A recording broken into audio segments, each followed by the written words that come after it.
안녕하세요. 사연에 빠지다의 DJ 민영입니다. 오늘도 사연 시작하기 전에 구독과 좋아요 버튼 눌러주시고요. 그럼 오늘의 사연 함께 시작해 볼게요. 안녕하세요. 저는 40대 여자입니다. 저는 결혼한 지 벌써 10년이 다 되어가는 유부녀예요. 제가 이렇게 사연까지 보내게 된 이유는 다른 유부녀들도 저처럼 결혼 생활이 힘든가 싶어 조언을 구하고자 사연을 보냅니다. 결혼할 때까지만 해도 저는 너무 행복했어요. 제가 너무도 좋아했던 남자와 부부가 되어 앞으로 평생 행복한 가정을 이루고 살 꿈에 부풀어 있었거든요. 그런데 결혼한 지 한 달도 되지 않아 제 꿈은 깨져버렸어요. 시어머니가 무서워도 너무 무섭더라고요. 결혼 전에도 한 번씩 인사를 드리고 상견례 때도 봤지만 이렇게 무서운 분인 줄은 몰랐어요. 워낙 꼿꼿하고 고상한 분인 줄로만 알았는데 알고 보니 며느리를 잡으려고 작정한 분이더라고요. 시어머니는 2대째 내려오는 강남 유명 한정식집을 운영하고 계세요. 말이 식당이지 사실 웬만한 중소기업 저리 가라 정도의 규모를 자랑하는 식당이었죠. 1대 사장님은 남편의 할머니세요. 할머님은 음식 장사는 여자들이 하는 거라며 무조건 대대로 며느리에게 가게를 물려주라고 하셨답니다. 그게 돌아가실 때 유일한 유언이었대요.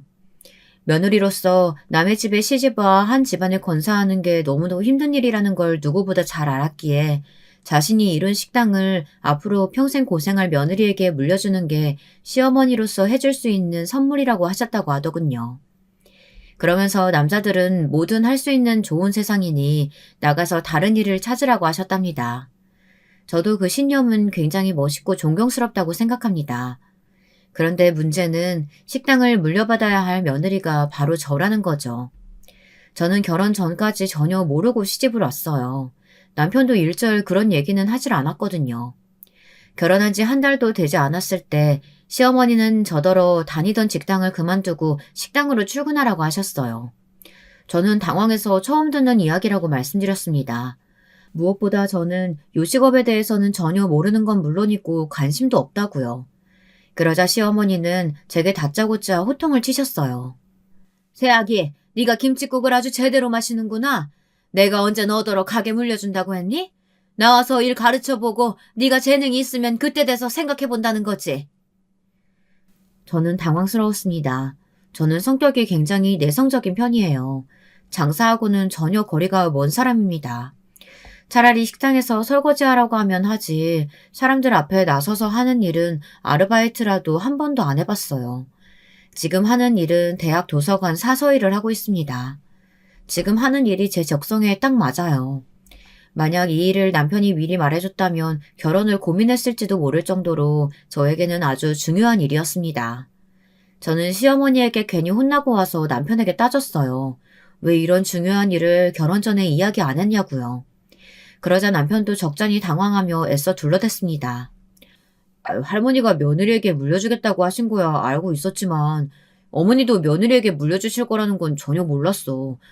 근데 며느리가 자기만 있는 건 아니잖아. 준호도 결혼하면 재수씨 들어올 텐데 재수씨가 물려받을 수도 있지. 남편은 제 말귀를 못 알아듣는지 쓸데없는 소리만 해댔습니다. 제가 그걸 몰라서 한 이야기가 아닌데 여기서 갑자기 있지도 않은 재수씨 이야기를 왜 하는지 모르겠습니다. 문제는 내가 지금 당장 일을 그만둬야 한다는 거잖아.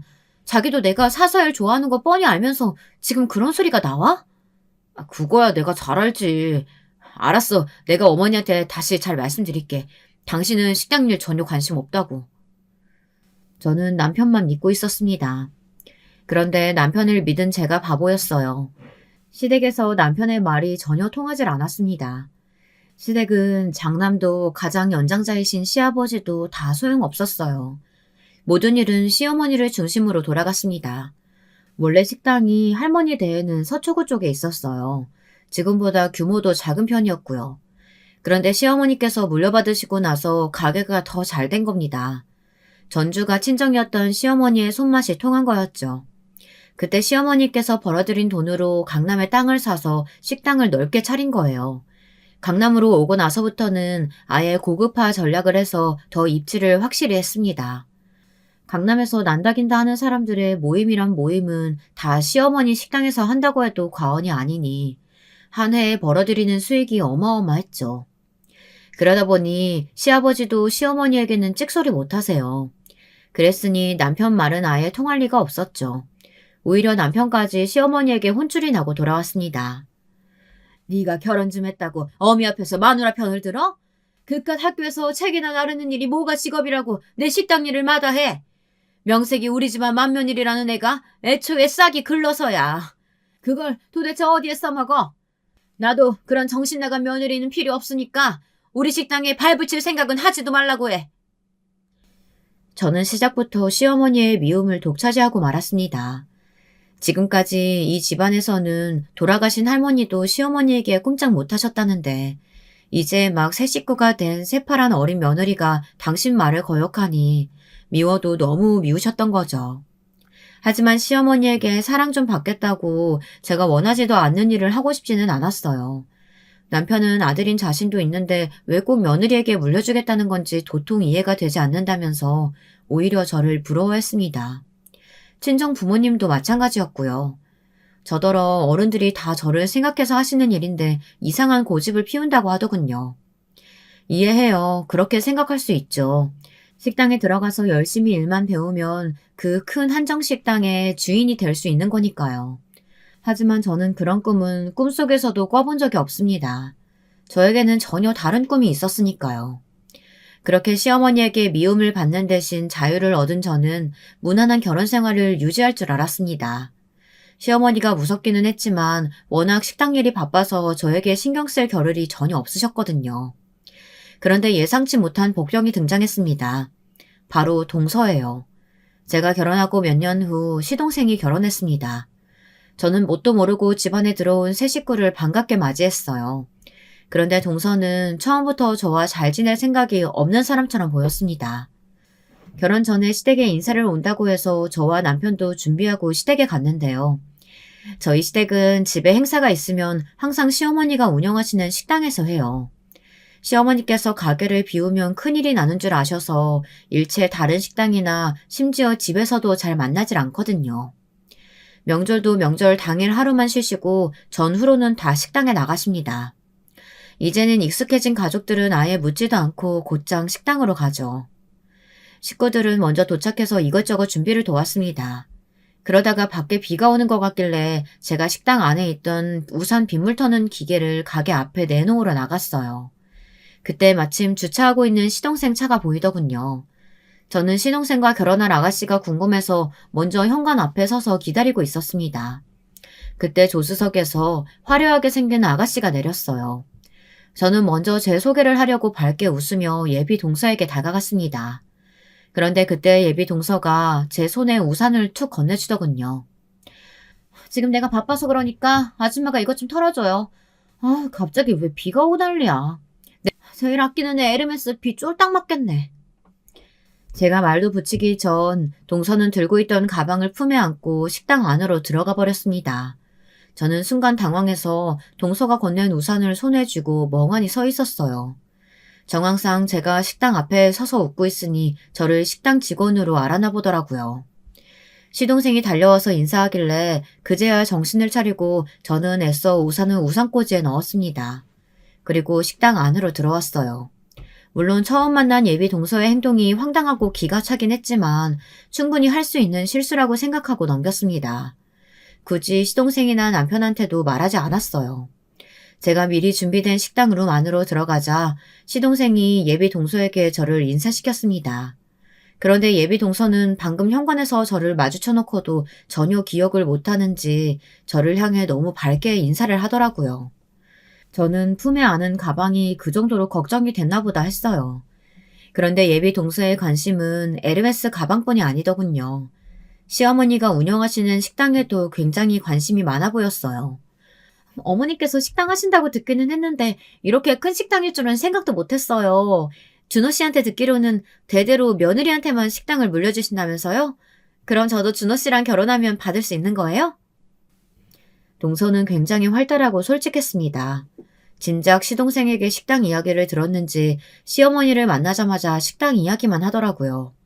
시어머니도 처음엔 동서를 유심히 관찰하시더니 연신 애교 있는 목소리로 식당에 관해 묻고 살갑게 구니 마음에 들어하시는 것 같았습니다. 우리 큰며느리는 식당 일에는 전혀 관심 없고 회사 그만둘 생각도 없다고 하길래 요즘 젊은 며느리들은 식당 일 같은 건 시시해서 관심 없는 줄 알았더니만 아가씨 생각은 좀 다른가 보네요? 저는 식당 일은 잘 모르고 물려받을 생각이 없다고만 했지 시어머니가 하시는 일이 시시하다고 생각한 적은 단 한 번도 없습니다. 그런데 시어머니는 굳이 동서 앞에서 저에 대해 돌려가시더군요. 어머, 형님은 이렇게 큰 식당 욕심 안 나셨어요? 저는 너무너무 욕심나는데. 그럼 형님은 식당 물려받을 생각 전혀 없으시다는 거죠? 나중에 딴소리 하시면 안 돼요. 아싸. 그럼 어머니, 제가 준호 씨랑 결혼해서 이 식당 물려받을래요. 저 돈 많이 벌고 싶거든요. 시어머니는 단번에 식당이 돈만 벌려고 하는 데가 아니다. 욕심만 가지고 되는 일이 아니니 식당에 들어와서 일만 잘하면 당연히 물려줄 거라고 하셨어요. 말투와 표정은 평소대로 무뚝뚝하셨지만 저도 며느리 생활 몇 년 했다고 바로 보이더군요. 시어머니는 은근 기분이 좋으신 것 같았어요. 제 느낌일까요? 그때부터 유독 시어머니가 예비 동서를 보는 눈빛이나 행동이 달라지신 것 같았습니다. 오히려 저보다 더 챙기시는 느낌이었죠. 저도 시어머니 마음이 이해가 되지 않는 건 아닙니다. 어쨌든 제가 맏며느리인데 시어머니가 식당 이야기를 꺼냈을 때 저는 단번에 거절했으니까요. 하지만 아무리 그래도 제가 시어머니의 며느리로서 지내온 시간이 더욱 긴데 아직 결혼도 안 한 동서에게 더 마음을 주시는 것 같아 은근 서운했습니다. 그런데 제가 지금 시어머니에게 서운해하고 있을 때가 아니었더군요. 제가 동서를 얕잡아 봤어요. 동서는 마냥 밝고 통통 튀는 요즘 아가씨가 아니었습니다. 아주 여우도 보통 여우가 아니더라고요. 제가 식당 밖에서 일 때문에 통화하고 있었는데 동서가 따라 나왔더군요. 그러더니 제게 무슨 할 말이 있는지 제가 통화를 끝날 때까지 기다리고 있었어요. 저는 무슨 일인가 싶어 통화를 끝내고 무슨 일이냐고 물었습니다. 그러자 예비 동서는 뜬금없이 무례한 질문을 던지더군요. 예비 형님, 직업이 도서관 사서라면서요? 사서면 도서관에 가만히 앉아있기만 하면 되는 거 아닌가? 그런 사람이 무슨 일이 바빠서 나와서 통화까지 하시나. 궁금해서 제가 몰래 들으러 왔어요. 왠지 시댁 식구들이랑 있기 불편해서 거짓말하고 나오신 것 같아서요. 저는 제 귀로 듣고도 잘못 들은 줄 알았습니다. 누가 저런 말을 사람 앞에 대놓고 하나요? 저도 나이가 많이 들지는 않았지만 요즘 아가씨들은 다 저렇게 당돌한가 싶더군요. 예비동서가 도서관 사서에 대해 선입견이 좀 있나 봐요. 나 사서로 일한 것만 10년이 넘어요. 거기다가 도서관 사서는 자격증도 취득해야 한다고요. 동서는 사서가 도서관에 앉아서 대출만 해주는 사람인 줄 알았어요? 저도 원래 그런 사람은 아닌데 너무 기분이 상해서 미간을 확 구겼습니다. 기분 나쁜 티를 확 냈어요. 그런데 예비 동서가 보통이 아닌 게 제 말에도 비실비실 웃더군요. 그러더니 아예 본 모습을 드러냈어요. 아, 고귀하고 대단하신 대학 도서관 사서님이라서 이렇게 크고 멋진 식당에는 욕심을 안 내시는 거구나? 제가 몰라 뵀네요. 근데 형님, 제가 앞으로 가족이 될 사람으로서 한 가지 조언 좀 드려도 될까요? 아무리 일에 대해 자부심이 높아도 가족 행사에 그런 차림에 그런 가방 너무 없어 보여요. 저는 아까 식당 앞에서 형님 보고 준호 씨 형수가 아니라 식당에서 일하는 아줌마인 줄 알았다니까요. 저와 동서지간이 될지도 모르는 예비동서는 반나절 잠깐 본 것만으로도 사람 인성에 문제가 있어 보였습니다. 사람이 겉으로 보이는 모습이나 직업에 굉장히 민감하고 차별하는 것 같았거든요. 제 옷차림이 별로라 당연히 식당에서 일하는 사람으로 본 거였어요. 거기다가 식당에서 일하는 아줌마한테는 우산도 툭 던지듯 건네도 되는 거고요. 저는 시동생이 어쩌다가 저런 여자를 데려왔나 싶었습니다. 남편에게 예비 동서에 대해 아느냐고 물으니 예비 동서가 시동생 친구의 지인인데 SNS로 시동생을 보고 소개해달라고 몇 날 며칠을 쫄랐다네요. 정장을 입은 모습이 너무 멋있어서 반했다네요. 저는 남편 앞이라 애써 말하지는 않았지만 시동생이 한 번 보고 반할 정도의 외모는 아니에요. 대기업 과장이라 직업이야 좋지만 키도 작고 배도 나온 체형이라 여자들한테 인기가 많은 스타일은 아니거든요. 뭐 사람마다 이상형은 다르니 그럴 수도 있다고 생각했습니다. 그런데 예비 동서는 만나면 만날수록 비호감이었습니다. 앞으로 가족이 될 사이니 좋게 보려고 노력도 해봤지만 예쁜 구석이라고는 전혀 없었어요. 아직 식도 안 올렸는데 왜 그렇게 미워하냐고요. 저와 비슷한 상황의 유부 선배님들이라면 100% 공감하실 겁니다. 어느 날이었습니다. 시댁에 잠깐 놀러 갔는데 시동생이 저더러 해외 직구를 해봤냐고 물어보더군요. 저는 경험이 있어서 해봤다고 했습니다. 그러자 반가워하며 뭘 좀 시키려고 하는데 도와달라더군요. 알고 보니 예비 동서가 시동생에게 명품 구두를 사달라고 한 거였어요. 저도 처음엔 결혼식 날 신을 구두라도 사나 싶어 봤는데 그것도 아니더군요. 그냥 예비 동서가 평소에 신을 구두를 시동생에게 사달라고 한 거였어요. 구두가 도대체 뭐로 만들었는지 250만 원이나 하더군요. 저는 아무리 생각해도 이건 아닌 것 같아 시동생을 말렸습니다. 무슨 날도 아닌데 이렇게 비싼 구두를 뭐하러 사주냐고 했습니다. 결혼식 날 신을 구두라고 해도 이건 너무 과하다고요. 우리 이슬이가 지금은 장인어른 공장에서 일하는데 원래는 모델과 나왔어요. 근데 그 모델과 친구들한테 청첩장 주러 갈 때 꼭 이런 구두가 필요하다잖아요. 대학 때도 친구들만 모델로 데뷔하고 자기는 못해서 창피했었는데 지금도 다들 부잣집에 시집가고 모임 때마다 머리부터 발끝까지 명품으로 휘두르고 온대요. 그래서 구두만이라도 꼭 이거 신고 싶다는데 남자친구가 어떻게 안 해줄 수가 있겠어요. 이제 보니 예비동서가 순진한 시동생을 아주 주물럭 요리를 하고 있더군요. 지금까지 사준 게 250만 원짜리 구두만이 아니었어요. 그날 식당에서 봤던 에르메스 가방도 시동생이 사준 거랍니다. 저는 이건 아니다 싶어서 남편에게 말했어요. 사람을 단면만 보고 판단할 수는 없지만 아무리 그래도 나이도 아직 어린 아가씨가 남자친구한테 몇백만 원씩 하는 명품을 사달라고 하는 게 정상인가 싶어서요. 남편도 도저히 이해할 수 없다면서 바로 시부모님께 말씀드렸습니다. 남편도 바로 시부모님께 말씀드릴 수밖에 없었던 게 예비 동서의 문제점이 명품만이 아니었어요. 저는 몰랐는데 예비 동서는 결혼 준비하면서도 그 모델과 친구들과 내내 비교를 했답니다. 신혼집을 구할 때도 동서는 무조건 강남에 살고 싶다고 했어요. 본인 친구들이 다 강남에 산다고요. 내 모델과 동기 시댁이 강남에 되게 유명한 웨딩홀 한다고 말했었지? 걔는 강남에 50평대 아파트부터 신혼생활 시작했다니까. 우리 자기 어머니도 강남에서 제일 유명한 한정식집 하는데 비슷하게 해주실 수 있지 않아? 우리 어머니 돈이 아무리 많아도 절대 사치하는 분 아니야. 형 결혼할 때도 20평대 해주셨는데 나 결혼한다고 갑자기 강남에 50평대는 말도 안 되지. 시동생이 동서에게 충분히 알아듣게 이야기했는데도 동서는 전혀 아랑곳하지 않았답니다. 어머니처럼 대단한 사업가가 집 사는 거 가지고 사치라고 생각하는 게 말이 돼? 집은 충분히 투자할 가치 있는 거잖아. 그리고 내가 그 촌스러운 자기 형수랑 같아? 그 형수는 30 넘어서 결혼했고 나는 20대 수준 자체가 다르잖아. 나 정도면 당연히 결혼하면서 그 정도는 받아야지. 이미 그런 문제들이 있다 보니 남편은 예비 동서에 대해 신경 쓰이는 부분이 있었나 보더군요. 시동생은 예비 동서가 아직 나이도 어리고 사회 경험이 없어서 철이 없는 부분이 있지만 결혼해 살다 보면 자연스레 달라질 테니 좀 이해를 해달라고 했습니다. 하지만 어른들은 그렇게 생각하지 않으셨어요. 그 일로 시부모님은 동서를 따로 불렀습니다. 한창 결혼 준비 중이라 바쁜 줄은 알지만 지금이라도 제대로 짚고 넘어가야 할 것이 있어서 따로 불렀다. 이슬이, 너 내 아들 돈 보고 만나니? 시어머니는 원래 말을 돌려서 하는 성격이 아니에요. 예비 동서의 행동에 다들 걱정하니 아예 대놓고 물으셨습니다. 시어머니가 워낙 이목구비도 또렷하시고 카리스마가 있어서 시어머니가 바라보기만 해도 앞에 사람은 긴장하게 돼요. 역시나 그 여우 같은 동서도 시어머니의 카리스마에 바짝 긴장해서는 눈이 휘둥그레져 말을 못하더군요. 그렇지 않고서야 강남에 50평대 아파트를 사달라는 둥 몇백만 원씩 하는 가방이며 구두를 왜 사달라고 하니? 너 나 처음 봤을 때도 내 식당 달라고 했지? 난 절대 너처럼 남한테 바라기만 하는 애한테 내 식당 줄 생각 없다. 저는 은근 속이 시원했습니다.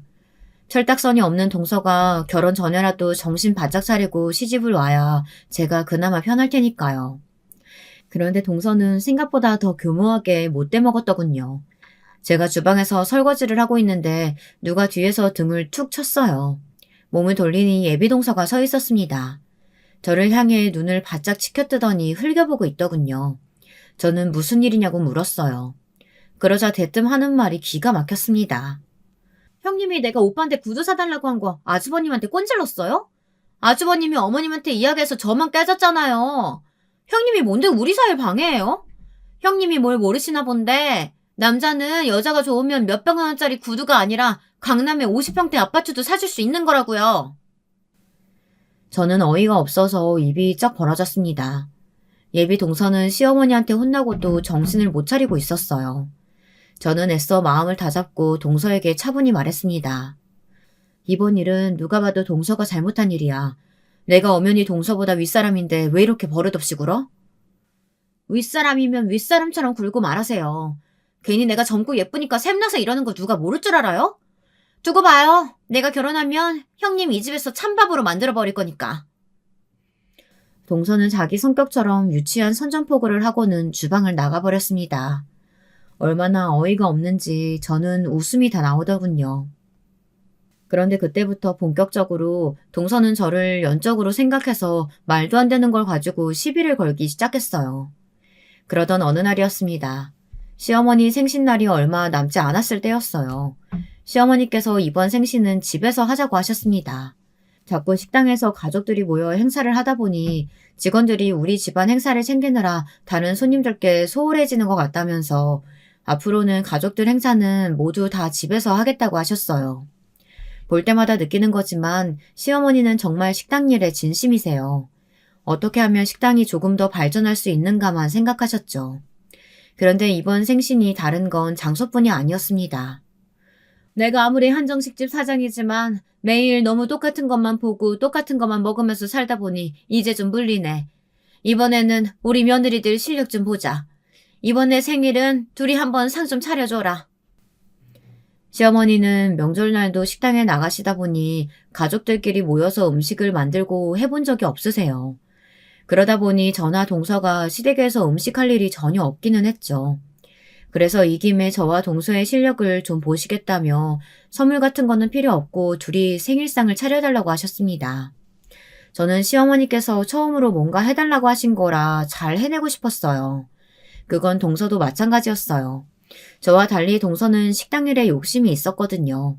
안 그래도 호시탐탐 시어머니께서 자신을 언제 식당으로 불러주려나 기대하고 있었는데 이번 기회에 잘해서 식당에 들어가게 해달라고 할 참인 것 같더라고요. 저와 동서는 결혼하고 처음으로 둘이 만나 시어머니의 생신상에 대해 상의했습니다. 저는 시어머니께서 이제 한정식은 좀 물린다고 하셨지만 그래도 어머님이 드셔보지 않았을 만한 한식을 찾으려고 했어요. 그런데 동서 생각은 좀 달랐습니다. 형님은 취향만 촌스러운 게 아니라 사고방식도 너무 촌스러운 것 같아요. 어머님이 분명 말씀하셨잖아요. 한정식은 물렸다고. 무조건 고급스러운 양식으로 가야죠. 제가 엄청 좋은 한우 스테이크 구해올 테니까 형님은 그냥 샐러드나 좀 준비하세요. 어머님이 한정식이 물리신다고 한 건 항상 똑같은 것만 드셔서 지루하다고 말씀하신 거잖아. 동서는 어머님이 한정식에 얼마나 진심인지 몰라서 그래? 분명 우리가 새로운 걸 찾아드리면 좋아하실 거야. 아이고, 누가 보면 한식 대첩이라도 하는 줄 알겠네. 어차피 형님이랑 제가 마음이 맞을 거라고는 기대도 안 했어요. 그럼 그냥 각자 해요. 저는 스테이크랑 샐러드 준비할 테니까 나머지는 형님이 새로운 걸 찾든 말든 알아서 하세요. 동서는 제 생각이 틀렸다며 시간 낭비라고 웃었습니다. 하지만 저는 무조건 비싸고 좋은 것만이 훌륭한 게 아니라고 생각했어요. 저는 주변에 아는 분에게 조언도 받고 알아보기도 많이 알아봤죠. 그렇게 시간이 흘러 시어머니의 생신날이 밝았습니다. 동서는 정말 어디서 구해야 하는지 때깔부터 다른 스테이크 덩어리를 구해왔더라고요. 저는 그 두꺼운 고기를 집에서 어떻게 구울 생각이냐고 물었습니다. 그런데 동서는 아예 유명 요리사를 불렀더라고요. 고기 잘 굽기로 유명한 사람으로요. 제가 음식을 시작하기도 전에 그 요리사는 시댁 정원에서 고기와 해산물을 쇼까지 버리며 굽고 있었습니다. 물론 동서와 경쟁하는 자리가 아니니 신경 쓸 일은 아니었지만 은근 견제가 되는 건 어쩔 수 없었어요. 저는 저대로 준비한 음식을 차렸습니다. 제가 차려놓은 음식들을 보고 그냥 지나칠 동서가 아니었죠. 어머, 이게 뭐야? 어머님이 안 드셔보신 한정식 어쩌고 하시더니만 결국 이런 거나 준비하려고 그렇게 큰 소리 치신 거예요? 볼품도 없고 이게 간에 기별이나 가겠어요? 아유, 형님 때문에 괜히 저까지 어머니한테 할 소리 듣는 거 아닌지 모르겠네요. 평소 같으면 동서 말에 저도 욱했을 텐데 그날은 저도 긴장해서인지 말문이 막혔습니다. 정말 제가 차린 음식이 어딘가 초라해 보이는 것 같았어요. 그런데 반전이 일어났습니다. 동서가 데려온 유명 요리사가 차린 음식이 휘황찬란하게 차려져 있는데도 시어머니는 제가 내놓은 음식에만 관심을 보였어요. 사실 제가 차린 음식은 경주에 사는 제 친구가 알려준 식당에서 고안한 거예요. 요즘 경주에 외국인들도 많이 오고 젊은 친구들도 많이 여행을 오다 보니 현대식과 한정식을 합쳐서 만든 메뉴들이 유행이라고 하더라고요. 그래서 저도 비슷하게 만들어 봤는데 시어머니가 제가 만든 음식을 유심히 보셨습니다. 이건 연근이랑 잡채 넣어서 스파게티처럼 만든 거니? 어머, 이건 또 뭐야? 나물 올려서 만든 피자? 어쩜 그네, 네가 이런 생각을 다 했니? 나 이런 한식은 처음 본다. 시어머니는 유명 셰프가 만든 스테이크에는 눈길조차 주질 않으셨어요. 오로지 제가 만든 음식과 제가 어디서 보고 참고했는지에 대해서 꼬치꼬치 물으셨죠. 그날 결혼하고 처음으로 저는 시어머니에게 칭찬을 받았습니다. 알고 보니 시어머니가 새로 세우고 계신 계획이 있었더라고요. 2호점을 생각하고 계셨어요. 2호점은 1호점과 뭔가 많이 다른 특색을 가진 식당으로 만들고 싶어서 고민 중이었다고 하시더라고요. 그런데 제가 만든 음식을 보고 아이디어가 마구 솟았더랍니다. 지금까지 몇십 년을 강남에서 고가 한정식을 팔아왔지만 2호점은 무조건 젊은이들 사이에서 유명한 동네에 터를 잡고 쉽게 찾아 먹을 수 있는 특색 있는 한정식집을 하고 싶으시다는 거였습니다. 그네, 네가 이런 재주가 있는 줄은 꿈에도 몰랐다. 나중에 식당 직원들이랑 2호점 회의할 때 한번 식당에 나와. 너한테 조언을 좀 받아야겠어. 저는 제가 의도했던 상황이 아니라 너무 당황했습니다. 저는 그냥 시어머니가 평소 드시던 음식이 질렸다고 하셔서 단순히 새로운 걸 드시게 해드리고 싶었던 마음에 그런 건데 일이 너무 커져버린 거죠. 문제는 그뿐이 아니었습니다. 시어머니 생신상으로 혼나게 된 건 제가 아니라 동서였어요. 내가 한식당 사장인데 내 생일에 유명한 양식 요리사를 집에 불러들인다는 게 말이 되니? 이게 소문이라도 나봐. 강남에서 난다긴다 하시는 분들이 다 내 식당 다니는데 그 식당 주인이 알고 보니 비싼 양식 좋아한다고들 할 거 아니야? 둘째, 너는 아무리 나이가 어려도 어쩜 그렇게 생각이 짧니? 그리고 이 소고기는 또 뭐야? 뭘 이렇게 비싼 고기를 샀어? 동서는 시어머니에게 호통을 들었어요. 상황 파악을 너무 못한다고요. 저는 속으로 고소하면서도 겉으로 애써 티를 내지는 않았습니다. 어쨌든 동서도 시어머니를 위해 열심히 준비한 건 누구보다 제가 잘 아니까요. 그런데 애꿎은 똥물이 제게 튀었습니다. 동서는 괜히 저더러 또 시비를 걸더군요. 내가 이럴 줄 알았어. 어머니 식당에 관심도 없다더니만 형님 저한테 일부러 거짓말한 거죠? 사실은 형님도 어머니 식당에 욕심나서 물려받고 싶으신 거잖아요. 동서는 말도 안 되는 이야기를 했습니다. 제가 시어머니의 식당을 물려받고 싶어서 사력을 다해 메뉴를 만들어낸 줄 알더라고요. 그렇지 않고서야 어떻게 시어머니 마음에 쏙 드는 음식을 만들 수가 있냐고요. 동서는 말 같지도 않은 소리 좀 하지 마.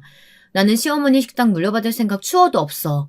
그리고 동서가 나보다 능력이 있으면 어머님이 알아서 동서한테 물려주시겠지. 뭐가 걱정이야. 아, 짜증나. 도대체 내가 왜 저런 촌스러운 아줌마보다 못하다는 거야?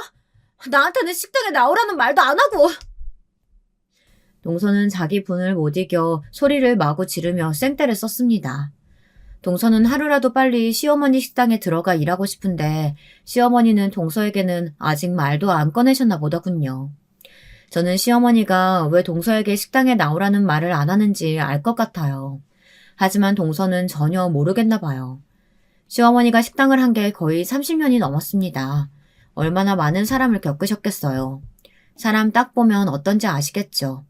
사실 동서가 친정 아버지가 하는 공장에 나가 격리 일을 하기는 하지만 가만 보면 무슨 일을 하는지 모르겠거든요. 그리고 아직도 친정 아버지 카드를 쓰며 고가의 물건을 사고 출근도 잘 안 해요. 누구보다 성실한 사람을 좋아하시는 시어머니가 보기에는 아무리 자기 아버지 공장에서 일한다고 해도 일도 안 하고 돈만 가져다 쓰는 모습이 좋지 않아 보였을 게 분명합니다. 그러다 보니 시어머니도 선뜻 동서더러 식당에 나오라고 하고 싶지 않은 거죠. 그런 사실을 전혀 눈치채지 못한 동서는 그때부터 오히려 더 똥줄이 타는지 시어머니의 식당에 들어가기 위해 아주 고군분투를 했습니다. 티나게 여우짓을 해댔어요. 동서는 공장 일은 어쩌고 툭하면 시어머니의 식당으로 출근 도장을 찍었어요. 그러면서 직원들하고도 잘 지내려고 노력하고 이것저것 곁눈질로 일도 배우려고 했나 보더라고요. 저도 그런 점은 높이 사요. 저야 식당 일에 관심이 없으니 동서가 시어머니의 식당을 물려받아주면 저야 좋은 일이니까요. 그런데 역시나 동서는 예상을 참 깨는 사람이었습니다. 제가 시어머니 식당에 갈 일이 있었어요. 생신날 시어머니가 말씀하신 대로 2호점 일로 회의에 참석하라고 시어머니께 연락이 왔거든요. 저는 정말 연락이 올 줄 몰랐는데 진짜로 연락이 와서 한참 고민했습니다. 정말 제가 가도 되는 자리인가 싶어서요. 그런데 회의 자리에서 시어머니께서 일하는 모습을 보니 정말 멋있더군요. 저도 지금까지 10년 넘게 사회생활하며 많은 사람을 보았지만 시어머니의 카리스마가 괜히 생긴 게 아니라는 느낌을 받았습니다. 저야 뭐 아는 게 없으니 제가 생신상 차릴 때 참고했던 지방의 한정식들 위주로 참고하시라고 소개만 해드렸습니다. 그런데 시어머니가 2호점을 내려고 생각하신 동네 임대료가 예상보다 비싼가 보더군요. 젊은이들을 상대로 할 예정이라 인테리어나 홍보 비용도 꽤 들고요. 시어머니는 예산으로 잡은 금액보다 훨씬 더 비용이 많이 드니 고민하시는 것 같았습니다. 이야기를 듣다 보니 아무래도 제가 있어봐야 도움이 될 것 같지 않아 저는 슬쩍 회의 자리를 나왔어요. 화장실에 갔는데 누가 시끄럽게 통화를 하고 있더군요. 분명 동서의 목소리였어요. 아빠, 내가 무조건 시어머니한테 말해볼 테니까 아빠는 준비만 제대로 하고 있어. 이것만 성사되면 아빠 대박 나는 거야. 이거 잘 되면 나 강남에 집 사주기로 한 거 잊으면 안 된다? 동서는 또 무슨 꿍꿍이인지 친정아버지와 통화하는 것 같았어요. 저는 동서가 화장실에서 나오기 전 얼른 나와 다시 회의장으로 돌아왔습니다. 그런데 때마침 다음 안건이 동서의 통화 내용과 연관이 있더군요. 동서가 매일같이 시어머니 식당에 문지방이 닳도록 드나든 이유가 바로 이거였어요. 시어머니가 할머니 때부터 만들어 오신 비법 고추장이 있었어요. 그 고추장이 유명해서 식당이 덩달아 잘 된 거죠. 그런데 동서가 시어머니에게 그 고추장을 판매용으로 만들어 팔자는 제안을 했더군요. 동서 친정아버지 공장에서 만들면 된다고요. 시어머니도 생각해보지 않았던 건 아니지만 고추장을 그렇게 대중화되어 팔아버리면 당신네 식당의 고유한 맛을 좋아해서 찾아주시는 손님들이 좋아할까 싶어 걱정하시는 것 같더군요. 동서는 이 기회를 놓칠 수 없어서 바로 맞받아쳤습니다. 어머님, 2호점 내신다면서요? 고추장 팔아서 번 돈으로 2호점 내면 일석이조잖아요. 이제 시대가 변했는데 우리도 트렌디하게 가야죠. 여우 같은 동서는 시어머니가 2호점 비용 문제를 고민하는 걸 바로 알고서는 그 부분을 공략했습니다. 시어머니는 사업가이시니 당연히 넘어갔고요. 시판 고추장을 만들기 위한 공장도 동서 친정아버지 공장이 있으니 일사천리로 척척 결정이 났습니다. 저는 다시 한번 동서의 잔머리에 놀랐습니다. 확실히 저보다는 사업은 잘할 것 같더군요. 그러던 중에 제가 둘째 아이를 낳았어요. 그런데 첫째 때와는 달리 우울증이 비슷하게 오더군요.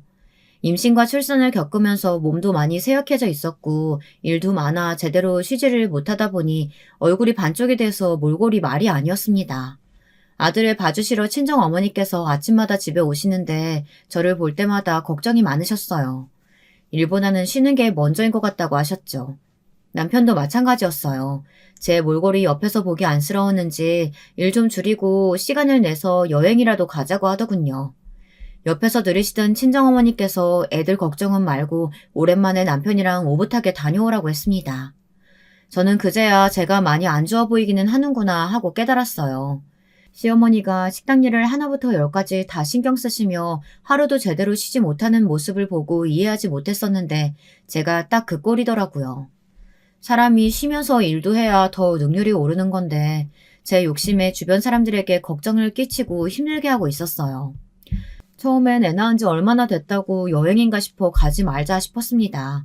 안 그래도 어린애 둘을 매일 친정어머니께 맡기는 것도 죄송했는데 저 좀 쉬겠다고 친정어머니를 또 힘들게 하는 것도 말도 안 되고요. 그런데 그런 제 마음을 아신 친정어머니는 저에게 이번에는 무슨 일이 있어도 쉬다 오라고 하셨습니다.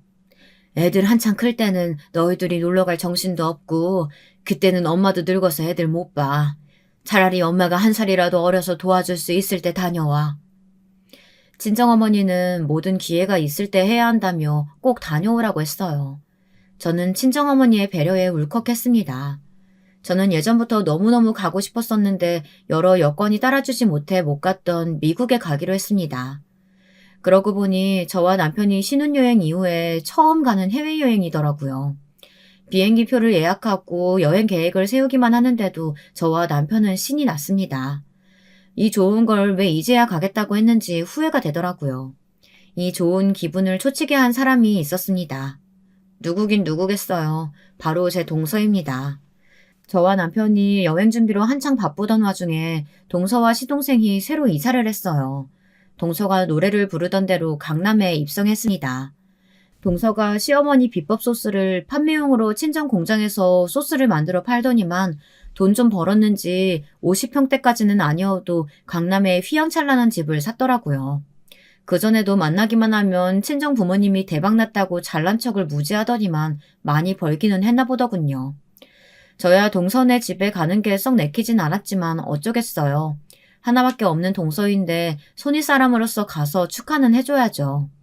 거기다가 웬일로 시어머니까지 오신다고 해서 온 식구가 총출동했습니다. 시어머니는 동서가 식당 일에 큰 공을 세워서인지 예뻐하시는 게 눈에 훤히 보였습니다. 우리 둘째는 일만 잘하는 줄 알았더니만 못하는 게 없네. 집도 너무 예쁘게 꾸몄다. 역시 센스가 있어서 그런가? 암튼 제주꾼이야 제주꾼. 시어머니 말대로 이사한 지 얼마 되지도 않았는데 집이 싹 깔끔하게 정리가 되어 있긴 하더군요. 저도 동서에게 뭔가 이야기라도 해야 할 것 같아 언제 이렇게 예쁘게 정리를 했느냐고 했습니다. 그러자 동서가 아주 기고만장해서는 또 잘난 척을 시작하더군요. 어머니 소스 덕분에 아버지 공장도 대박났다고 아버지가 너무 좋아하시면서 선물로 이사할 때 인테리어 싹 새로 해주신 거 있죠? 요즘은 돈만 주면 인테리어뿐만 아니라 아예 소품까지 다 세팅해주더라고요. 역시 돈만 있으면 참 좋은 세상이에요. 안 그래도 피곤한데 동서가 신나서 떠드는 모습을 보고 있자니 자꾸 배알이 꼬이더군요. 저도 제가 이렇게까지 누군가를 미워하게 될 거라고는 상상도 못했습니다. 빨리 이 시간이 끝나기만을 바랬습니다. 시어머니는 무섭고 동서는 불편하고 도망가고만 싶었습니다. 동서가 출장 뷔페까지 불러서 거실에 준비해놓고 시댁 식구들이 둘러앉아 식사하고 있었습니다. 저는 둘째를 낳고 아직 체력이 돌아오질 않은 상태라 영 입맛이 없었습니다. 그래서 과일만 조금 먹고 있었어요. 그런데 어느새 제 곁에 다가온 동서가 또 시비를 걸더군요. 형님, 둘째 낳고 많이 힘드셨나 봐요? 살이 왜 이렇게 많이 빠지셨어요? 아휴, 근데 살 빠지니까 어휴, 10년은 더 늙어 보여요. 이러다가 아주버님보다 누나로 보이겠어요. 좀 드세요. 동서는 멋대로 제 접시에 음식을 마구 담았습니다. 저는 순간 짜증이 나서 그만 담으라고 동서의 손을 툭 쳐버렸습니다. 그러자 동서가 들고 있던 점씨가 바닥에 떨어지면서 음식이 바닥에 떨어졌습니다. 소란스러운 소리에 시부모님은 무슨 일이냐며 제가 있는 쪽으로 달려오셨습니다. 그런데 그때 동서가 불쌍한 표정을 짓더니 말도 안 되는 소리를 해댔습니다. 저는 형님이 애들 키우느라 너무 힘들어서 살이 많이 빠지셨길래 걱정돼서 음식 좀 담아드린 건데 형님이 싫다면서 제 그릇을 쳐버렸어요. 동서는 한순간에 사람을 이상하게 만드는 데 달인이었어요. 그때 남편이 나섰습니다. 요즘 진영이 엄마가 일도 많고 컨디션이 좋지 않아서 많이 힘들어요. 오늘도 집에서 쉬라고 했는데도 재수씨 축하하고 싶다고 해서 온 거였고요. 남편 말에 시아버지께서 걱정 어린 표정으로 저를 바라보셨어요. 우리 큰며느리 둘째 낳고 회복이 더디다고 하더니만 어디 많이 안 좋은 거 아니야? 내가 보약이라도 한 채 지어줘야겠구만. 너 여행 다녀오면 나랑 한의원 가서 진맥 좀 받아보자. 그래도 시댁에서 저를 챙겨주시는 건 항상 시아버지밖에 없었습니다. 저는 시아버지에게 괜찮다고 요즘 몸이 많이 처져서 힘들었는데 다음 주에 여행 다녀오면 많이 좋아질 것 같다고 이야기했어요. 시아버지는 여행 가서 맛있는 것도 많이 먹고 즐겁게 보내다 오라며 용돈까지 주셨습니다. 동서는 시어머니의 사랑을 독차지하면서도 제가 시아버지에게 잠깐 관심 좀 받는 게 셈이 났나 봐요. 식사가 끝날 때쯤 집에 갈 채비를 하고 있는데 동서가 슬쩍 제 곁에 오더군요. 사실 동서가 저에게 궁금해하는 거야 뻔했습니다. 아까 시아버지의 대화를 들었으니 아마 제가 어디로 여행 가는지 궁금했을 거예요. 저는 동서에게 친정엄마가 아이들을 봐주기로 해서 미국으로 2주 정도 다녀올 생각이라고 이야기했습니다. 그런데 제 이야기를 듣던 동서는 기가 막힌다는 듯 콧방귀를 틔웠어요. 그러더니 한다는 소리가 가관이더군요. 형님이 미국에 간다고요? 헐, 집이라도 팔아서 가시게요? 동서는 항상 저런 식이었습니다. 저를 무시해도 아주 개무시했죠. 저도 더는 참을 수 없었습니다. 지금까지 제가 호구라서 동서의 만행들을 다 참아준 게 아니에요. 한 집안의 며느리라고는 달랑 둘인데 괜한 분란 만들어봐야 어른들 보시기 좋지 않으니 큰 며느리로서 참고 인내한 겁니다. 하지만 이제는 안 되겠더군요. 이 재수없는 졸부년에게 참교육을 시켜줘야겠어요. 저는 잔뜩 성질이 난 얼굴로 동서에게 다가갔습니다. 그리고 제 핸드폰을 꺼내 은행 어플을 켰어요. 그리고 제 은행 잔고를 열어 동서 눈앞에 똑똑히 보여줬습니다. 그러자 동서는 눈을 질끈 감으며 지금 뭐 하는 거냐고 소리를 지르더군요. 저는 화가 나서 동서의 어깨를 세게 밀치고 뺨을 한 대 갈겼습니다. 졸부년 주제에 깝치지 말고 뒤지기 싫으면 눈 똑바로 뜨고 봐. 내가 어떤 사람인지. 동서는 제가 때린 볼을 부여잡으며 토끼 눈을 하고 저를 노려봤습니다. 저는 손에 들고 있던 핸드폰을 한 번 더 동서에게 들이댔어요. 그러자 그제야 핸드폰 화면을 확인한 동서가 눈을 부릅뜨고 화면을 다시 한번 보더군요. 그러더니 뒤에 붙은 0을 세웠어요. 무식한 년. 이 정도도 큰 돈은 본 적 없어서 살 줄도 모르나 보지? 통장에 있는 현금만 자그마치 20억이다 이년아. 네가 감히 날 무시해? 그랬습니다. 제 통장에는 순수 현금만 20억이 넘게 있어요. 사실 제가 도서관 사서로 지내면서 그냥 도서관에만 붙어 있었던 게 아니에요. 저에게는 꼭 이루고 싶은 꿈이 있었습니다. 저는 시나리오 작가를 꿈꾸고 있었어요. 매일매일 쓴 시나리오가 50편이 넘습니다. 그런데 몇 년 전부터 제가 쓴 시나리오가 하나둘 팔리기 시작하더니 팔린 작품 중 하나가 대박이 났어요. 그 이후로는 몸값이 훌쩍 올라 원래 봤던 시나리오 가격이 50배가 올랐습니다. 그래서 도서관 사서 일을 그만두고 본격적으로 집에서 시나리오를 쓰고 있는 거예요. 얼마 전에는 제가 쓴 시나리오 집이 책으로도 나와 수입이 꽤 쏠쏠했습니다. 더군다나 제 재산은 통장에 남은 잔고만이 아니에요. 제 아이들을 봐주시는 친정어머니께 감사해서 사시던 집을 정리하고 집 근처에 3층짜리 다세대 주택을 사서 1층에 세를 주고 3층에는 부모님이 거주하고 계십니다. 이 사실은 시댁에서는 아직 아무도 몰라요. 제가 남편에게 말하지 말라고 했거든요. 통장에 20억을 그대로 둔 것도 그 때문이고요. 아무리 아이를 봐주신다고 해도 같은 부모인데 친정어머님께만 잘해드릴 수는 없죠. 평소 시어머니의 꿈인 2호점을 만들게 되면 그때 투자하려고 돈을 모으고 있었습니다. 제가 목표로 하는 금액이 되면 바로 시어머니께 말씀드릴 생각이었어요. 그런데 동서가 이따위로 나오니 더는 못 참겠더군요. 결국은 이렇게 제 비밀이 밝혀지고 말았습니다. 동서의 뺨을 날린 그날 저는 시댁 식구들을 모두 불러 지금까지 동서가 제게 저지른 일들을 다 말했습니다. 물론 시부모님도 웬만한 일들은 알고 계셨지만 저는 아예 선전포고했습니다. 어머님 아버님께는 죄송하지만 저 동서처럼 정신 나간 애랑은 더는 가족으로 엮이고 싶지 않아요. 동서가 저한테 제대로 된 사과하고 용서 구할 때까지 다시는 보고 싶지 않습니다. 그날 이후 많은 것이 변했습니다. 제가 하는 일과 제 계획에 대해 알게 되신 시어머니는 저를 다시 보셨어요. 나도 나름 사업한다는 사람이라 시야가 넓다고 생각했는데 이번 일을 통해서 내가 얼마나 시야가 좁은 사람인지 알았다. 네가 내가 하는 일을 이렇게 생각하고 있었는데 내가 그걸 몰랐어. 책임자면 식당에 앉아서 일일이 다 간섭하고 참견해야 한 줄만 알았는데 내가 틀렸다.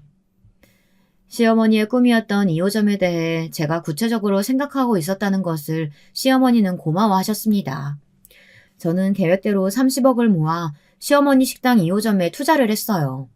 저는 시어머니의 가게를 물려받지는 않았지만 식당 내에 가장 중요한 투자자가 되었습니다. 말이 거창하게 투자자지 사실 시어머니의 사업을 돕고 싶은 마음이 더 컸어요. 어머니가 이렇게 건강하시고 굳건하신데 꼭 며느리들한테 물려줄 필요가 있을까요? 저는 어머님이 이 식당에 가장 필요한 분이라고 생각해요. 저는 사업하는 능력은 없는 사람이지만 할 수 있는 일이 있다면 곁에서 물심양면으로 돕겠습니다. 저의 마음이 통했는지 저와 시어머니 사이는 많이 가까워졌습니다. 동서는 어떻게 됐냐고요? 요즘 매일같이 가게에 출근하기 전에 우리 집에 눈두장을 찍으러 옵니다. 제가 많이 마른 게 걱정된다면서 몸에 좋다는 건 다 가져와요. 이거 제가 형님 주려고 진짜 어렵게 구한 거예요. 이게 기력 회복에 그렇게 좋은 중국의 명차래요. 꼭 드셔보세요. 무릎만 안 꿇었지 사과는 수도 없이 했어요. 하지만 저는 쉽게 받아주지 않고 있습니다. 사실 동서가 마음에서 우러나서 저를 보러 오는 게 아니었거든요. 시어머니가 저에게 제대로 사과하지 않으면 식당은 절대 물려주지 않는다고 하셨대요. 동서는 집에 왔다가 돌아갈 때마다 시어머니에게 잘 좀 말해달라고 사정을 합니다. 우리 대주주 형님이 말만 잘해주시면 어머님이 저한테 2호점이라도 맡기지 않으실까요? 형님이 제발 신경 좀 써주세요. 제가 형님의 영원한 딸랑딸랑이가 돼드릴게요. 동서는 사람이 어쩜 저렇게 가벼울 수 있나 싶을 정도로 참 간사해요. 저는 아예 대꾸도 안 합니다. 제가 쪼잔한지는 모르겠지만 사실 아직도 저는 잘 모르겠어요. 제가 용서하고 넘어간다고 해서 동서와의 지난 일을 다 잊고 지낼 수 있을런지요. 제 사연을 듣고 계신 유부 선배님들이 판단 좀 해주세요. 철딱선이 없는 된장녀 졸부 동서가 과연 개가천선하고 정신을 차릴 수 있을까요? 여러분의 의견 댓글로 남겨주시면 하나하나 자세히 읽고 참고하도록 하겠습니다. 지금까지 저의 기나긴 사연 들어주셔서 감사합니다. 여러분, 두 번째 사연 시작하기 전에 좋아요, 구독 꼭 눌러주실 거죠? 그럼 두 번째 사연 바로 시작합니다. 안녕하세요. 이제 저는 얼마 안 있으면 칠순의 나이가 되긴 하지만 이게 다 무슨 의미가 있는지 잘 모르겠어요. 여자로 태어나서 결혼을 하고 자식을 낳고 산다는 것은 저만 그런 건 아니겠지만 다들 힘들지 않을까 생각합니다. 사실은 요즘 그리 생각해야 겨우 위로가 될 것 같기도 해요. 저는 무척 힘들게 살아왔거든요. 예전에 얼핏 제가 살아온 얘기를 미용실 아줌마들이랑 한 적이 있었는데 다들 기겁을 하더라고요.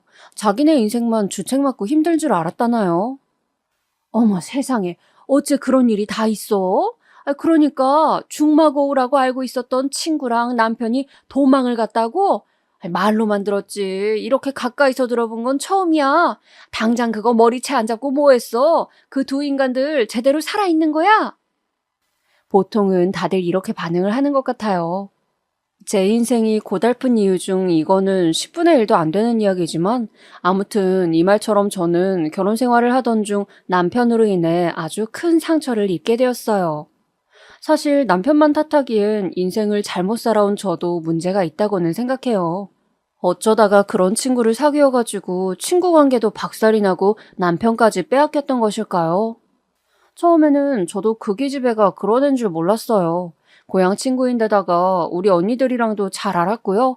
우리 아버지가 돌아가셨을 때도 와서 같이 울어주던 애였거든요. 저는 정말 얘만한 친구가 없다고 생각해서 아버지 돌아가셨을 때도 얘 붙잡고 얼마나 울었는지 몰라요. 정순아, 우리 아버지 불쌍해서 어떡해. 혼자 남은 엄마도 불쌍하고 나는 진짜 가슴이 찢어질 듯 아파. 어떡해. 이렇게 엉엉 울던 저를 머리를 연신 쓸어주면서 다독여주던 게 그 정순이란 애였어요. 연정아, 걱정하지 마. 내가 있고 니네 엄마랑 언니들도 있잖아. 뭘 그렇게 겁내고 걱정해. 인생 별거 없어. 그냥 이렇게 우리 살아가자. 늘 뭔가 대담한 면이 있고 인생에 있어서 강하게 부딪히면서 살아가는 애였어요. 생활력도 있는 편이라 제각 서울 올라와서 자리도 먼저 잡고 아는 사람들도 무척 많아 보이더라고요. 제가 어찌저찌 소개를 받고 결혼을 할 때도 축하해주러 왔었고 그때는 얘 같지 않게 저를 부러워하더군요. 그쯤에 저는 왜 얘가 제 남편에 대해 특별한 생각을 품고 있다고 느끼지 못했던 걸까요? 연정아, 결혼 정말 축하해. 네 서방 아주 번듯하니 잘생기고 멋지다. 나도 너처럼 엄마랑 가족들이 있었으면 이렇게 시집도 보내주고 온 집안이 나섰을 거야. 나는 내 능력으로 살아가지 않으면 안 돼서 혼자 몸으로 시집도 가고 어쩌고 하기가 힘들어. 챙겨야 될 동생도 있고 말이야. 진짜 진심으로 네가 너무 부럽다. 이렇게 말해오는 친구가 한편으론 안쓰러워 얼른 친구도 좋은 사람 만나서 시집가길 바랬어요. 이후에 제가 큰딸을 낳았을 때도 연이어 둘째 딸을 낳고 또 지나 아들을 낳았을 때도 친구는 꾸준히 저에게 음식을 해오고 챙겨주었답니다. 심지어 그쯤에는 얘 역시 결혼을 했어요. 아주 입술이 두툼직하고 얼굴이 투박한 덩치가 큰 어부 같은 남자에게 시집을 갔답니다. 돈도 좀 있고 배를 타는 사람이라 그런지 여유가 있었어요. 순식간에 부잣집 마나님이 되어서는 차도 좋은 것을 타고 오고 우리 애들한테도 좋은 선물을 사왔어요. 이때 우리 엄마며 언니들도 혀를 내두르며 놀랬었고요. 야, 여자 팔자가 괜히 뒤움박 팔자라는 게 아니야. 저렇게 남자 하나 잘 만나면 인생 금방 뒤집어지는 거라니까. 연정이 진짜 인생 한번 잘 풀린다. 이제 동생들도 다 먹여 살리고 잘 살겠어. 저도 비슷한 생각을 했던 터라 친구가 참 잘 풀린다고 생각했어요. 그런데 제가 한창 새 아이들과 뒤치다거리느라 정신이 없을 즈음 친구가 울면서 우리 집에 문을 두드린 적이 있었어요. 눈 한쪽이 시퍼래가지고 고운 얼굴이 엉망이 되어서 문을 여는데 정말 기절초풍하겠더군요. 어떻게 된 거야? 얼굴이 왜 이래, 정순아? 연정아, 나 살기 싫다. 나 이렇게 살아. 나 어떡하니?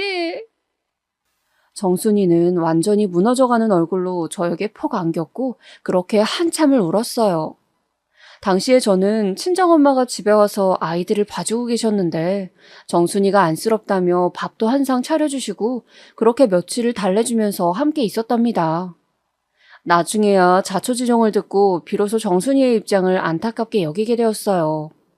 사실 진즉 묻고 싶었지만 정순이가 너무 민망하고 고통스러울까봐 못 묻고 있었거든요. 당시 우리 집 앞에 핀 봉선화 잎을 뜯어다가 같이 손에 물들여가면서 어릴 때 마냥 이런저런 추억을 얘기하다가 문득 털어놓더군요. 그 사람 여자가 있더라. 그러면서 나보고 금방 질렸대. 짐 싸가지고 나가래. 돈 얼마 던져주더니 꼴도 보기 싫다고 나가라더라. 내가 싫다고 매달렸더니 얼굴이 이 모양이 되어버렸어. 남자가 너무 무섭다, 연정아. 그러면서 눈물을 뚝뚝 흘리는데 제법 생활력이 강하고 인생에 자신 있어 보이던 애가 이렇게 작아진 걸 보고 마음이 참 안 좋더군요. 저도 몰래 엄마에게 사정을 설명하고 그렇게 정순이를 우리 집에 얼마 더 있게 해주기로 했어요. 남편은 처음에 의아스러워했지만 워낙 오랜 제 친구인 걸 아는 데다가 예전에도 몇 번 지방에서 올라와서 며칠 자고 간 적이 있었거든요. 이때는 한 달 정도 우리 집에 같이 살다가 금방 자리 잡고 나가기로 했었어요. 사실 남편이야 낮 시간대에는 집에 없기도 하고 우리 친정 식구가 하나 더 들어온 걸로 여기는지 딱히 묻지 않더군요. 하지만 정순이가 이제 자기는 더 이상 폐를 끼치면 안 된다며 살 곳을 찾았다고 나가던 날, 그날의 남편의 반응이 왜 그리 이상했는지 뒤늦게 알게 되었어요. 연신 술을 마시고 들어와서 주정을 해대던 남편의 모습이며 터미널까지 애 업고 따라가겠다는 저를 한사코 마다하던 정순이의 모습, 왜 연관성이 있음을 그때는 몰랐을까요? 차라리 알 거면 아주 늦게 알던지 아니면 아예 빨리 알아챘으면 좋았을 텐데 정순이가 떠난 지 2주쯤 되었으려나요? 우리 막내 아들이 돌쯤 되던 무렵이었고 시어머니도 우리 집에 들린다 어쩐다 하고 있었을 때예요. 그때 남편이 불쑥 저에게 털어놓아서 알게 될지 뭐예요. 이 인간은 뭐가 그렇게 자랑스럽고 애틋해서 저한테 그런 말을 한 것일까요? 뽀글뽀글한 파마머리가 다 풀어지고 애셋을 몇 년 연달아 낳고 얼굴은 붓기가 아직도 안 빠지고 어딘가 부스스한 자기 아내가 그렇게 만만하고 우습게 여겨졌던 것일까요? 술도 안 취해서 어떻게 맨정신으로 저한테 그런 말을 했는지 참 어이가 없었어요. 당신 말이야. 그 정순 씨 어디 갔는지 몰라? 당신은 알잖아. 당신은 알지 않냐고, 어? 무슨 알코올 중독이라도 된 사람 마냥 아주 다급하고 정신없게 저에게 묻는 거예요. 막내 아들을 낳을 무렵부터 심드렁하게 굴고 저한테 짜증을 많이 내고 무뚝뚝했던 사람이었어요. 우리 친정엄마는 그걸 그냥 그러려니 여기라 했거든요. 남자들은 다 그런다고 말이에요. 여자가 그렇게 연달아 애를 셋씩 낳고 나면 여자로 안 느껴지는 거야. 그럴 때는 네가 너무 쪼아대지 말고 그냥 놔둬. 남자들은 그러다가 다 지들 아쉬우면 돌아오는 법이야. 여자가 너무 다급하게 쫓아다니면 도망간다고. 엄마의 말이 너무 얄밉고 억척스럽게 들렸지만 별 수 있나 싶었어요. 근데 남편의 당시 냉랭함은 이유가 다른 데에 있었던 건지 아니면 이유가 그게 맞긴 한데 길이 이상한 데로 새버린 건지 모르겠더라고요. 대뜸 저에게 제 친구 정순이를 그리고 아주 애타게 찾는 거예요. 뭘요? 갑자기 정순이는 왜요? 정순이는 살 곳 찾았다고 가서 자리 잡고 다시 연락한다고 했어요. 근데 당신 왜 그러는 거예요? 남편은 이때부터 눈이 벌게져서 뒤집히더니 갑자기 뭐라도 씌었는지 이상한 소리를 하면서 저에게 마구 퍼붓더군요. 당신이 쫓아낸 거잖아. 당신이 정순 씨 나가라고 한 거 아니야? 안 그러면 갑자기 왜 나가냐고. 횡설수설 이상한 말만 해대는 남편을 보며 제 안에는 도무지 상상하기 싫은 생각이, 그러나 아주 기분 나쁘게 조금씩 스며들며 확신이 드는 것을 느꼈어요. 이 사람이 지금 해대는 소리나 반응은 아무리 봐도 정상적이지 않았거든요.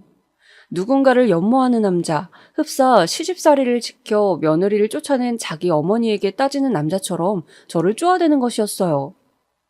이날의 고루하고 질이 멸렬한 말꼬리 잡기와 싸움을 통해 결국 저는 차마 받아들이기 힘든 내용을 듣게 되었습니다. 어찌 보면 너무 웃기지 않나요? 저는 남편 입으로 이렇게 불지 않았으면 스스로 전혀 알지 못했을 아주 둔한 여자였어요. 당시 애 셋 기저귀 빨고 집 치우고 살림하느라 너무 정신이 없어서 며칠을 넋이 나가 있기도 했거든요. 남편의 그런 미묘한 변화 따위 제가 알아차릴 일이 없었습니다. 특히나 정순이도 저에게 조금의 언질도 주지 않고 그냥 자취를 감춰버려서 얘가 많이 힘든가 보다 정도만 생각하고 말았다고요. 그런데 저렇게 바보같이 저 인간이 알아서 스스로 불어버린 거예요. 뭐라고? 당신 정순이랑 그런 관계였어? 지금 그래서 정순이를 찾는 거야? 어머머, 미쳤나 봐. 이 인간이? 당신 진짜 미쳤어? 내가 당신 그냥 안 둬. 하지만 저는 이때 너무 주제도 모르고 덤볐던 것일까요? 태어나서 처음으로 이때 남편에게 손찌검을 당하게 되었습니다. 하필 우리 친정엄마가 그날따라 제 큰딸을 데리고 집에 가 계신 사이에 말이에요. 남편은 너무나 우습게도 제 고향 친구인 정순이에게 완전히 빠져 있었고 그걸 눈치챈 제가 빼돌렸다고 생각하고 있던 거예요. 대체 둘이 어떤 사이까지 되었는진 모르겠지만 그 순간 남편에게 저는 역적보다 더한 원수였나 봅니다. 생전 들어보지도 못한 욕설을 퍼부으면서 저를 몰아세웠고 흠씬 두들겨 맞은 저는 끝내 간신히 옆집에 도움을 청하기에 이르렀어요. 젊다면 젊었던 새댁 시절 애 낳고 몸을 푼 지 얼마 되지도 않은 저는 너무 어이없는 이유로 남편으로부터 이런 꼴을 당하게 되었습니다. 당시에는 이혼하는 것도 무섭고 쉽지 않았습니다. 친정엄마에게 알렸을 당시 엄마의 그 비통하고 끔찍해하던 얼굴을 잊을 수가 없어요. 우리 큰언니네 형부가 이 사실을 알고 대신해서 혼내주겠다는 것을 엄마가 얼마나 말렸는지 몰라요. 이서방 그만하게. 이러다 사위 둘 다 잃을 수는 없네. 내가 알아서 할 테니 자네는 그냥 놔두게. 마음은 내가 고맙게 받을 테니까 제발 나서지 말아주게. 부탁이야. 아마 엄마 딴에는 덩치도 크고 힘도 장사인 큰형부가 여차저차해서 우리 남편을 잘못 건드렸다간 사태가 커질 거라고 생각을 했었을 거예요. 하지만 그보다 더 가슴이 미어지는 건 엉망진창이 된 딸의 얼굴이었을 거예요. 저도 자식이 있으니 그런 엄마의 마음을 이해는 하지만 아무튼 제 인생이 너무 기구하고 처연하게 느껴지더군요. 엄마는 저를 몇 번이나 달래고 어르면서 그래도 이혼은 안 된다고 말씀을 하셨어요. 아무리 그래도 이혼은 안 돼. 정 그러면 내가 같이 붙어 있으마. 설마 애미가 같이 있는데 손찌검을 하겠냐? 그리고 저것도 다 불지르고 요란하게 구니까 들떠서 저러는 거지. 시간 지나면 다 진정될 거야. 정순이 고년이 돌아오지 않으면 제 아무리 마음이 떠 있어도 어쩌겠어. 다시 조강지처한테 돌아와야지. 네가 조금만 참아라. 이 일을 계기로 하여 저는 얼마간은 친정엄마와도 연을 끊게 되었어요.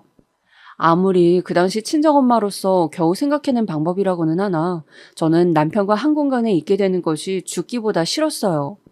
그래놓고 아무렇지 않은 듯 저에게 사과를 하고 우리 엄마에게 보약이랍시고 뭘 사다 바치는 가증스러운 모습이라니요. 하지만 애 셋을 데리고 당장 어딜 갈 수도 없었던 저는 이혼할 엄두가 나지 않았습니다. 친정엄마를 우리 집에 못 오게 했지만 남편과 같이 사는 것도 싫었어요. 결국 이때 이혼도 별거도 뭣도 아닌 채로 저는 애들을 데리고 무작정 큰언니네로 가게 되었어요. 그나마 언니네는 애가 하나였기 때문에 어찌저찌 우리가 낑겨서 지낼 수는 있게 되었거든요. 그러나 언니도 어디까지나 얼마간이지 계속 오래도록 지내는 건 한계가 있잖아요. 이쯤 되니 엄마도 제가 너무 불쌍하고 답이 없다 싶으셨는지 이혼하라고 그제서 허락을 하시더군요. 내가 잘못했다, 연정아.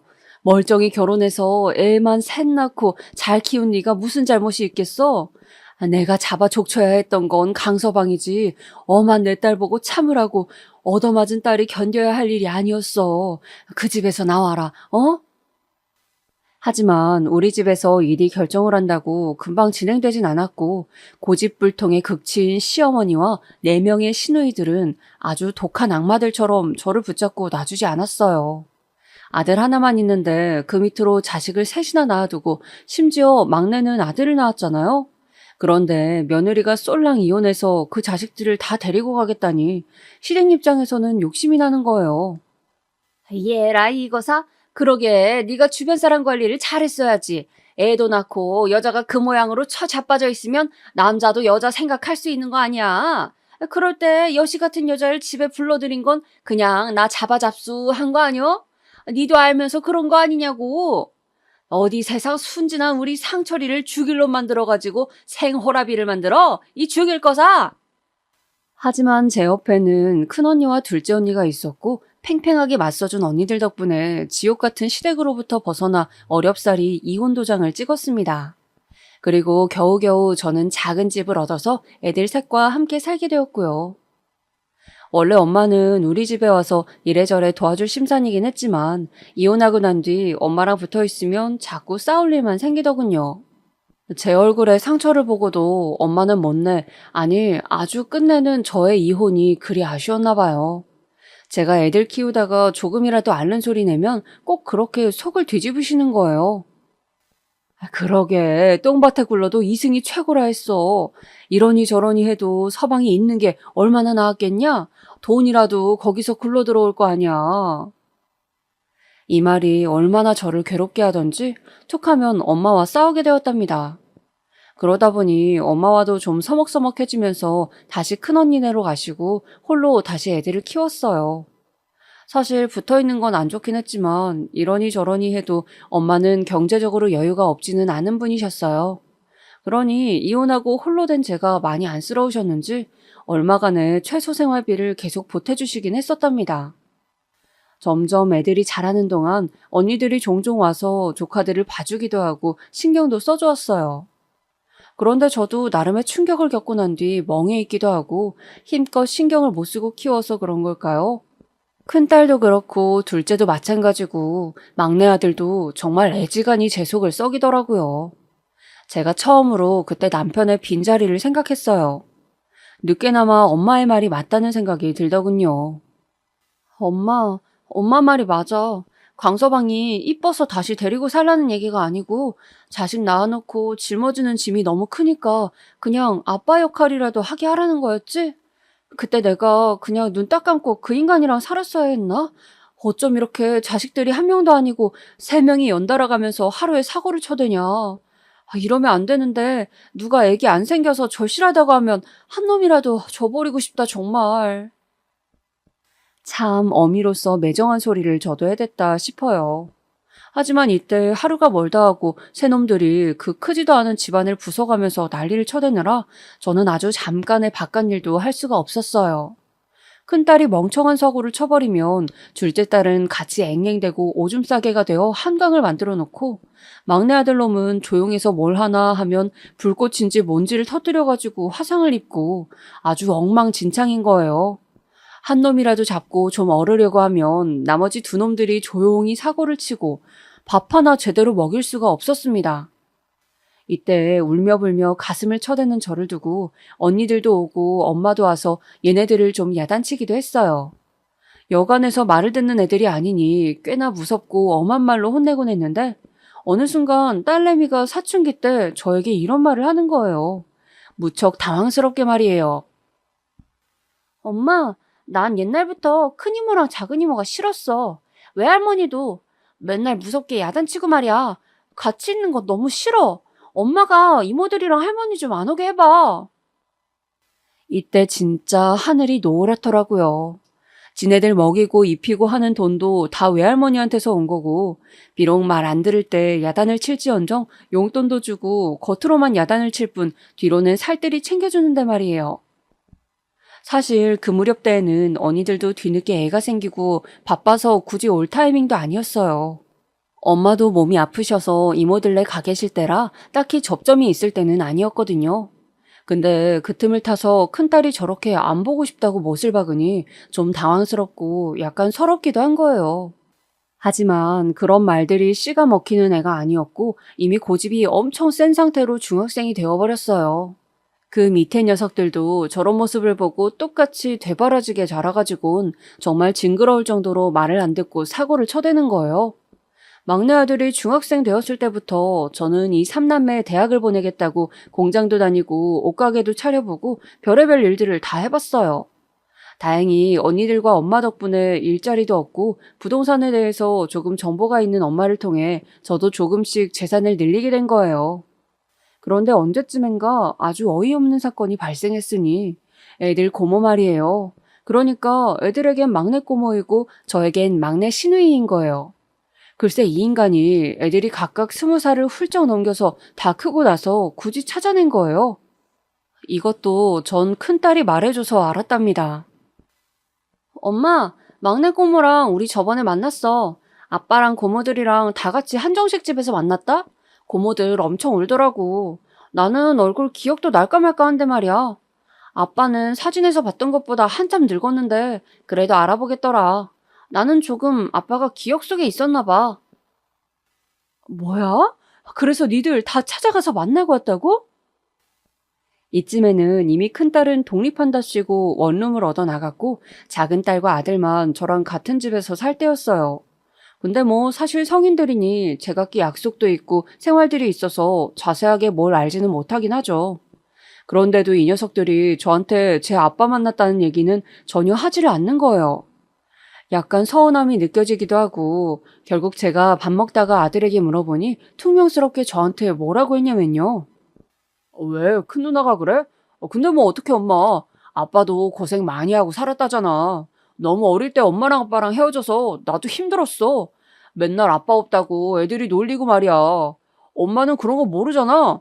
나는 아빠랑 가끔은 연락하고 얼굴도 볼 거야. 너무 서운하게 생각하지 마.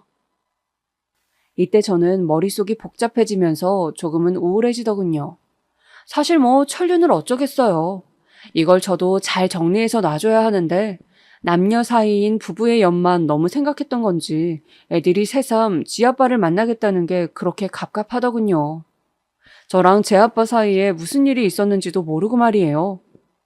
얼마 뒤 우리 큰언니가 집에 왔다가 저한테 이 얘기를 듣고 도저히 못 참겠는지 아들이랑 작은 딸이 들어왔을 때 붙잡고 일장연설을 했어요. 그런데 이 녀석들 정말 제 배에서 나온 자식들이 맞는 건지 어떻게 이럴 수가 있나요? 좀 성급하게 느껴질지 모르고 생뚱맞을 수도 있지만 어쩌면 저는 이쯤에서 자식들과 인연을 끊는 게 좋았을까요? 우리 언니 말에 얘네 반응이 정말 웃기지도 않는 거예요. 니네들 말이야. 니들 아빠 만나는 건 좋다 이거야. 근데 왜 엄마 아빠가 헤어졌는지 모르는 거야? 엄마가 한 번쯤 얘기를 안 해준 거야? 좋아. 그럼 이모가 말해줄게. 잘 듣고 다시들 생각해봐. 언니 입장에서야 이제 얼마 안 있음 30살 되고 시집 장가갈 나이들이니 진실을 정확히 알려주고 싶었나 봐요. 저는 그간 왜 아빠가 없냐는 애들 말에 늘 둘러대면서 살아왔었고요. 사춘기 무렵쯤 슬쩍 의견을 비친 적은 있었어요. 자기 아빠를 나쁘게 생각해선 좋을 게 없어서 대충 말했더니 얘네는 그걸 진짜로 받아들였나 봐요. 큰딸이 대뜸 따지더군요. 그게 뭐요? 아빠가 엄마한테 손찌검한 거요? 그거야 아빠가 잘못한 건 알겠는데 그렇다고 애들 셋 데리고 이혼할 게 뭐예요? 나랑 명주랑 명철이 셋 다 아빠 없는 애들 소리 들으면서 얼마나 힘들게 살았는지 이모가 알아요? 그러자 언니 눈이 뒤집혀져서 막 따져댔어요. 이것들아, 힘들기는 니네 엄마가 힘들었지. 니네들 키운답시고 그렇게 바쁘게 살고 지 먹을 것도 못 먹고 입히면서 살았어. 니네 셋 다 대학 나오게 하고 취업시키고 또 니들 시집장가 보낸다고 저러고 일하는 게 니 엄마야. 난 니네들 고생했다 생각 안 해. 너무 오냐오냐 키워서 아주 싸가지들이 없어. 사실 언니 말이 틀린 것도 아니지만 그래도 제 자식들인데 저렇게 욕을 먹고 있으니 말려야 할 것 같더라고요. 그런데 제가 편을 들 수도 없을 만큼 큰딸이 대드는데 와, 이건 정말 안 되겠더라고요. 이모가 뭘 알아요? 우리 또래 애들 풍족하게 살 때 우리는 그러지도 못했어요. 맨날 지질이 궁상 떨면서 엄마가 맨날 아끼라 소리만 하고 대학만 보내놓으면 다냐고요.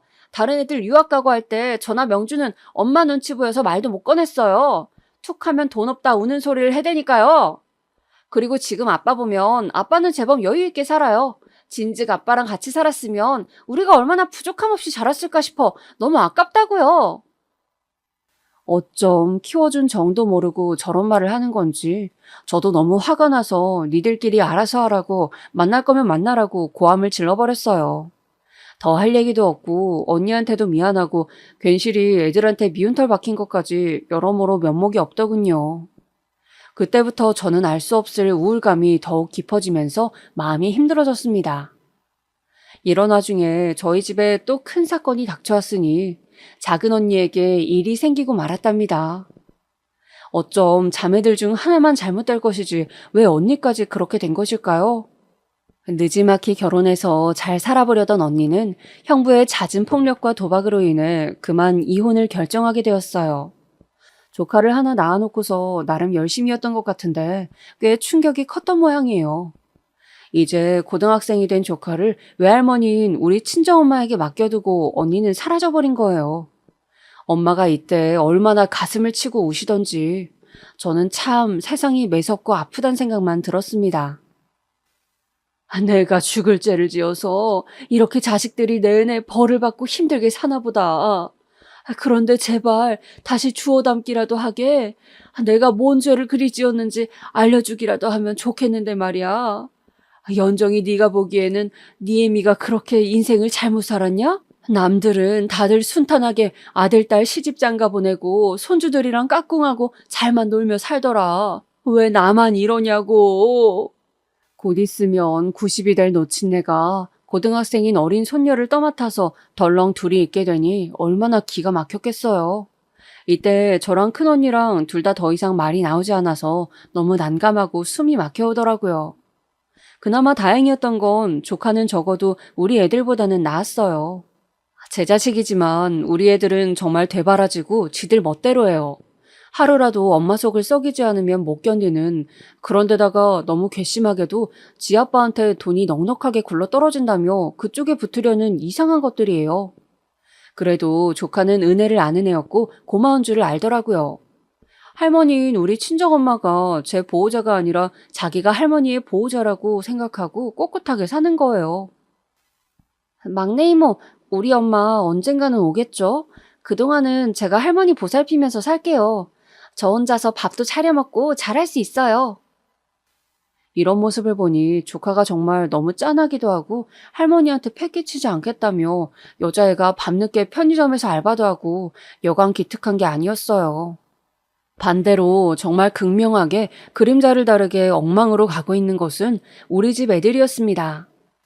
막내 아들이 대뜸 결혼 얘기를 하기에 당황스러워했는데 와중에 이런저런 계획이 있더라고요. 그런데 말도 안 되는 수준의 집이 있어야 한다고 저에게 요구를 하지 않겠어요? 엄마, 나 애기 생겨서 결혼하는 거잖아. 그럼 최소 방 3개는 있어야지. 그리고 요즘 애들도 빌라 거지니 뭐니 그런 말들 한대. 그럼 빌라는 안 돼. 아파트는 얻어야 한다고. 엄마가 어떻게 좀 해주면 안 돼? 와, 이거 칼만 안 들었지 강도가 따로 없더라고요. 삼남매 다 독립시켜서 보내놓고 저 혼자 사는 집도 30평대 빌라였어요. 어찌되었건 서울이기는 하지만 저는 아들이 정 결혼해서 급하다면 제 집에서 같이 살다가 독립시킬 생각이었거든요. 그런데 당연히 집은 따로 사줘야 한다며 30평대 방 3개짜리 화장실 2개가 딸린 아파트를 얻어달라는 거예요. 이 녀석아, 누가 너보고 결혼하래? 내가 언제 너보고 애기 가져서 결혼하라고 했어? 네가 대뜸 멋대로 일 저질러 놓고 왜 그러는 건데? 나는 그 돈 못 대줘. 네가 알아서 해. 돈 번 거 있을 거 아니야? 그런데 이 녀석 말이에요. 정말 어이가 없는 게 전 이러면 포기할 줄 알았어요. 결혼을 포기하라는 게 아니라 어느 정도 규모를 줄여가지고 결정을 할 줄 알았다고요. 그런데 아주 괘씸하게도 어디서 허영이 들린 건지 아니면 믿을 구석이 있어서 그랬는지도 몰라요. 지 아빠한테 간 거예요. 이 얘기도 급하게 결정되어 결혼식을 진행하게 되었다며 큰딸이 말해서 알았어요. 전 새삼 자식이라는 존재에 너무 큰 실망감을 느끼게 되었고 이때부터 충격은 그렇다 치고 조금씩 기대감이랄까? 아무튼 뭔가를 조금씩 제 안에서 버리게 된 것 같아요. 남편 복이 없으면 자식 복도 이렇게 없는 건가요? 저기 엄마 서운하게 듣지 마. 명철이 말이야. 이번에 명철이네 집을 아빠가 해줬대. 그런데 그 뭐지? 아빠한테 아줌마가 있대. 재혼한 아줌마 말이야. 뭐? 아빠가 집을 해줘? 저는 그렇게 묻고도 순간적으로 머릿속에 아주 몇십 년 만에 정수기의 이름을 떠올리게 되었어요. 그건 아주 역겹고 토악질이 올라오는 감각이더라고요. 짧은 몇 초 사이에 아주 역한 느낌이 들려고 하는 찰나 다시 얘기를 들어보니 그건 아니고 다른 여자인 듯 했어요. 큰고모 지인 중에 누가 소개를 시켜줘가지고 아빠도 40대쯤에 재혼을 했나 봐. 그래서 우리도 얼마 전인가 같이 얼굴은 봤었거든. 아무튼 근데 아빠가 혼주석에 그 아줌마도 앉혀야 한다는 거야. 엄마가 오면 아빠는 안 오겠대. 그리고 집도 다시 생각해본다나? 그렇게까지 말을 하니 명철이도 이러지도 저러지도 못하고 아주 곤란해해. 엄마한테 말하기 미안하다나? 이후로 아들 결혼식을 두고 얼마나 고성이 오가는 싸움을 했던지 이 싸움을 이제 남편이라고 부르기도 애매한 그 인간과 하고 자식들과도 했어요. 니네가 사람 자식들 맞냐? 어떻게 몇십 년 키워준 엄마를 그 집 한 채 때문에 버리고 결혼식까지 못 오게 하냐? 그러면서 어마어마하게 불바다가 되어버린 거예요. 이건 결국 다 타버린 무슨 재처럼 큰 상처와 부질없는 것들만 남긴 채 저나 자식들 모두 감정 소진만 기가 찰 정도로 해버린 것 같아요. 큰언니며 우리 엄마며 다들 기가 막혀 하고 죽일 것들이라고 욕을 해댔지만 별 수 있겠나요? 아들은 엄마가 좀 이해해주면 안 되겠냐고 생떼를 부리고 난리를 쳐댔더니만 지도 양심은 있었던지 신혼여행 끝나고 선물은 사가지고 왔더군요. 며느리랑 같이 왔다지만 저는 여전히 마음이 풀리지 않아서 그냥 용돈만 얼마 줘서 둘을 내보냈어요. 그리고 명절이 찾아왔고 딸들도 눈치를 봤는지 음식을 해가지고 우리 집에 모이기는 하더군요. 그렇게 대면대면하게 몇 해를 넘기고 있던 와중에 큰딸도 슬슬 결혼 얘기를 꺼내는 거예요. 저는 그참에 아예 못을 박아버렸어요.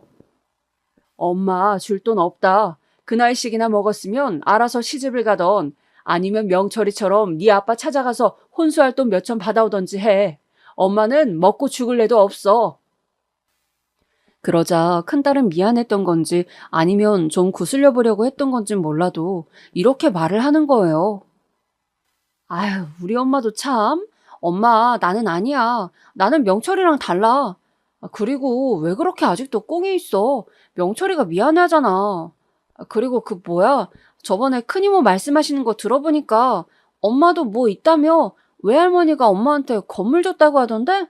엄마도 나름 재산 없는 것도 아닌데 왜 그래? 나중에 죽을 때 주려고? 그러지 말고 살아있을 때 자식들이랑 여기저기 쓰면서 놀러 다니면 좀 좋아. 아니, 나 결혼할 때 달라는 얘기는 아니야, 엄마. 정말이야. 진짜 갈수록 얘도 머리가 오죽 커진 게 아니라서 그런지 내 자식인데도 꿍꿍이를 알다가도 모르겠더군요.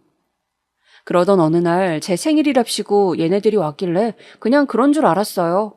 아들 장가 보내고 제가 애들한테 이제 니네 안 볼 거라고 했더니 아주 용을 쓰고 명절이나 생일 때마다 뭘 해갖고 찾아오더라고요. 지들 딴엔 미안해서 그런 걸 거라고 생각했는데 이날 이것들이 잠결에 떠드는 소리를 듣고 저는 기겁을 하고 말았어요. 누나, 근데 엄마 건물 있다 하지 않았어? 어디에 있는 건데? 그거 외할머니가 예전에 서초동에서 굴리던 건물 팔고 산 건가? 아유, 모르겠어. 엄마가 죽어도 말을 안 해주는 거 있지? 말 그대로 엄마는 나중에 하늘나라 가서야 줄 건가 봐. 어쨌든 네가 저번에 멍청한 짓 한 거야. 아빠는 그거 다 할머니네 재산인 거라 너 집 해준 거 그게 끝이야. 하지만 엄마 봐라. 엄마도 건물 두 채인가 있을걸? 그리고 외할머니도 건물 꽤 있잖아. 엄마 돌아가시면 다 그거 어차피 우리 거 아니냐고. 큰이모네 아들 영준이도 좀 주겠지만 우리 쪽이 자식이 더 많잖아. 그리고 작은 이모네 수연이? 걔야 뭐 이모가 자기 버리고 도망갔으니까 외할머니가 좀 더 불쌍히 여기려나? 여기까지 듣는데 내가 무슨 금수만도 못한 것들을 먹여 입히고 키운 건지 입이 안 닫아지더라고요. 너무나 평범하게 당연하게 제 엄마 재산을 지들이 나눴을 생각들을 하고 있는 거예요. 게다가 저로서도 모자라 외할머니가 갖고 있는 재산까지 참 깜찍하게 조목조목 나누고 있다니요. 이때 극심한 스트레스가 너무 컸던 것인지 아니면 이미 그전부터 저에게는 수없는 육체적인 고생과 심적인 괴로움이 축적된 것인지 하필이면 제일 힘들고 괴로운 시기에 이것이 폭발하고 말았어요. 약간 구토 기운이 올라오고 어질어질한 상황을 쉬없이 겪고 그리고 배가 자꾸 부풀어 오르는 현상까지 경험하다 보니 병원을 가야겠더군요. 별 생각 없이 검사를 받았을 뿐인데 나중에 제가 알게 된 결과는 위험한 정도가 아니라 훨씬 더 먼 곳에 있는 수준이었어요. 이때 의지할 사람은 큰언니밖에 없어서 울면서 전화를 했어요. 언니야, 나 말이야. 난소암이래. 그것도 4기라 얼마 안 남았다네. 앞으로 길면 1년이라고 하는데 나 어떡하면 좋아? 정말 어린애 마냥 펑펑 울며 주저앉았고 얼마 안 되어 큰언니는 달려와서 저를 안고 위로해 주었어요. 그런 와중에 결국 자식들 생각도 나긴 했지만 며칠을 고민하다가 결국 큰딸에게 알렸고 이윽고 죽죽 다들 알게 되어 우리 집에 모였습니다. 그렇게 뜯어먹을 생각만 하던 것들이 막상 제 엄마가 이런 큰일을 당했다고 하니 또 놀란 것 같더군요. 아니면 글쎄요, 요 앞전 그 충격적인 대화들이며 그간 저에게 망치를 꽝꽝 때려가듯 실망시킨 일들을 생각하면요, 그냥 감상적인 상황이 된 것뿐이에요. 대뜸 다들 울상을 해가지고는 어떡하냐고 발을 동동 구르더군요. 전 차분하게 앞으로의 수술 계획 같은 것들을 말했는데 얘네들은 당장 여행이라도 가야 한다며 흥분해 있더라고요. 특히 저를 가장 실망시킨 아들 녀석이 제일 방방 떠 있는 거예요. 엄마, 불쌍한 우리 엄마 어떡해. 나도 지금 인터넷으로 검색해보는데 이쯤 되면 수술해도 큰 방법이 없다네. 보통 보면 이쯤 기수가 되면 치료는 치료대로 하고 가족들끼리라도 조금 서로 위로하고 추억을 만들어야 된대. 그러고 보니 엄마랑 뭘 제대로 한 게 없어. 미안해, 엄마. 이때는 살짝 저도 울컥한 마음이 떠오르긴 했어요. 많이 실망했고 많이 서운했던 자식들이지만 끝에 가서는 그냥 서로 다 너무 고생스러운 인생이었고 각자의 이유가 있는 것이다 싶더군요. 그리하여 우리는 다 같이 제주도로 여행을 떠나게 되었어요. 딸 둘은 시집을 안 간 상태라 제 몸들만 챙기면 될 일이었고 아들은 며느리한테 말을 해두고 이번에는 우리끼리 여행을 다녀온다 했나 봐요. 그렇게 해서 4박 5일 여행을 떠나게 되었는데 가서도 느낀 건 참 이런 시간을 보낸 게 별로 없었다는 생각뿐이었어요. 애들이 짜온 일정대로 아들이 운전하는 차 안에서 저도 창밖을 보며 이런저런 생각을 했었네요.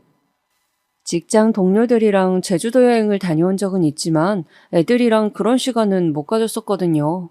물론 그때는 애들도 다 커서 각자 나가서 살던 때라 약속 잡자고 해봤자 말도 안 들었겠지만 말이에요. 세속각이네, 무슨 해녀가 해주는 맛집이네, 이런 곳들을 차로 여기저기 다니고 있을 즈음 문득 저도 좀 감상적이 되어 애들에게 불쑥 이런 얘기를 털어놓았어요. 그러고 보니 저도 어지간히 이때 바보 같은 소리를 했더라고요. 이제부터 좀 오순도순 엄마 자식들끼리 훈훈한 시간을 보낼 수 있을 거라고 그 전에 일들을 겪고도 그런 달콤한 기대를 했었나 봐요. 죽음의 문턱에 서 있으니 별 생각이 다 들어서 얘기한 거고 그 당시도 진심이긴 했지만 말이에요. 이 말을 들은 이후부터 애들은 참 슬프게도 제가 설마 하며 제발 그러지 않길 바랬던 방향으로 가버렸습니다.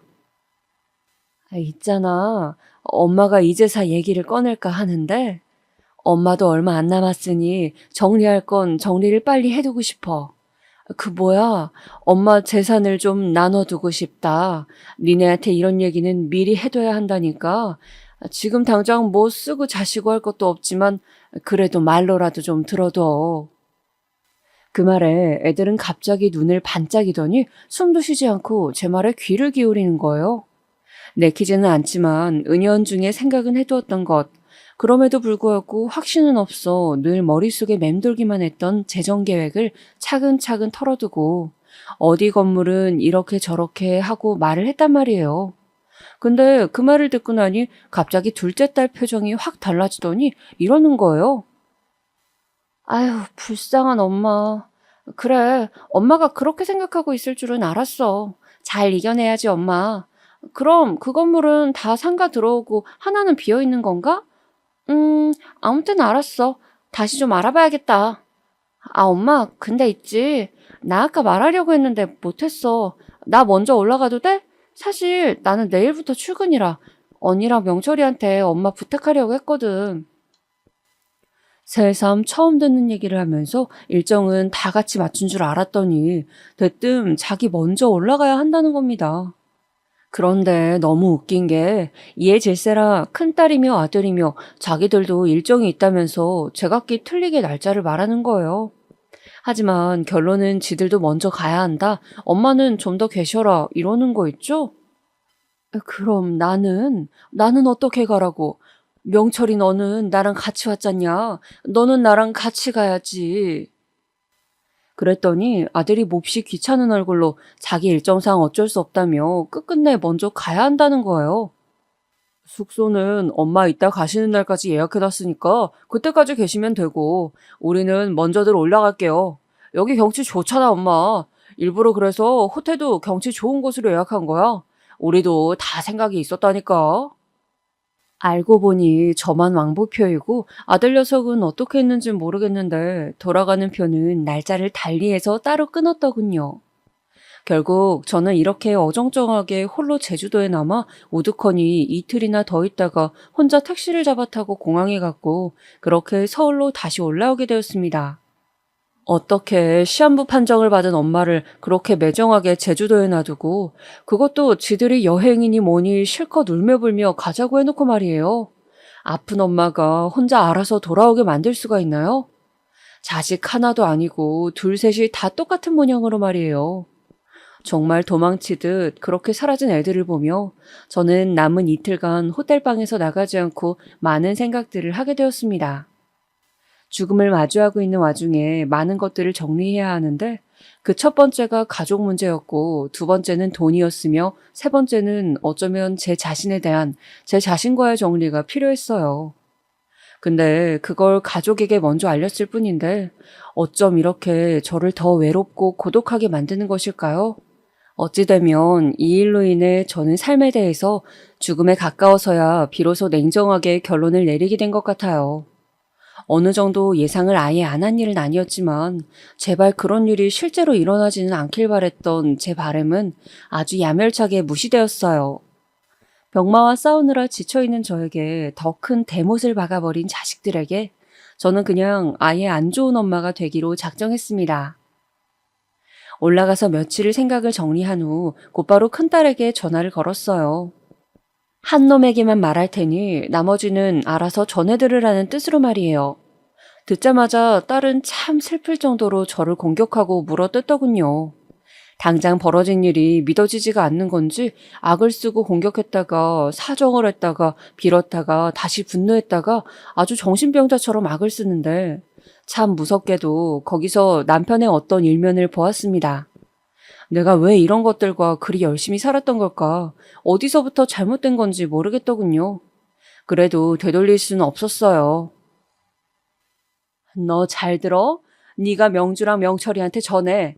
엄마 그렇게 제주도에 혼자 남겨두고 갔지? 그 이상 변명은 하지 마. 듣기도 싫으니까. 결론은 이거야.